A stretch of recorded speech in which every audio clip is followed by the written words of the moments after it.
اعوذ باللہ من الشیطان الرجیم بسم اللہ الرحمن الرحیم۔ دوستو، وزیر اعظم عمران خان کی اہلیہ بشریٰ بیوی کے حوالے سے انتہائی افسوسناک خبر نکل کر سامنے آئی ہے۔ مزید آگے بڑھنے سے پہلے آپ سے گزارش ہے کہ اس چینل کو ضرور سبسکرائب کر لیں اور اس ویڈیو کو لائک کر دیں۔ دوستو، عمران خان اور ان کی اہلیہ خاتون اول بشریٰ بیوی کا کرونا ٹیسٹ پازیٹیو آ چکا ہے۔ وزیر اعظم عمران خان کو تو معمولی بخار ہے، مگر بشریٰ بیوی کے حوالے سے ایسا دعویٰ سامنے آ گیا ہے کہ پاکستانی عوام پریشان رہ گئی ہے۔ وزیر اعظم عمران خان کی اہلیہ بشریٰ بیوی کی طبیعت انتہائی ناتصال بتائی جا رہی ہے۔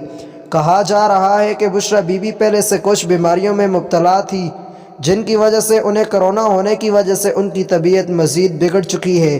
کہا جا رہا ہے کہ بشریٰ بیوی کو انتہائی سخت بخار اور سٹروک کا شکار ہو چکی ہے اور وہ اپنے بیڈ سے اٹھ نہیں سکتی۔ تفصیلات کے مطابق وزیر اعظم عمران خان نے کرونا ٹیسٹ مثبت آنے کے بعد خود کو گھر قرنطینہ کر لیا ہے۔ تاہم اب حکومتی ذرائع کا کہنا ہے کہ بشریٰ بیوی کا ٹیسٹ بھی پازیٹیو آ چکا ہے اور انہوں نے خود کو اپنے گھر میں آئسولیٹ کر لیا ہے اور ان کی طبیعت ناساز بتائی جا رہی ہے۔ بشریٰ بیوی کے حوالے سے دعویٰ سامنے آیا ہے کہ وہ پہلے سے کچھ ناساز بیماریوں میں بھی مبتلا تھی۔ دوستوں، اس ویڈیو کو لائک کر دیں اور چینل کو ضرور سبسکرائب کر دیں۔ Thanks for watching.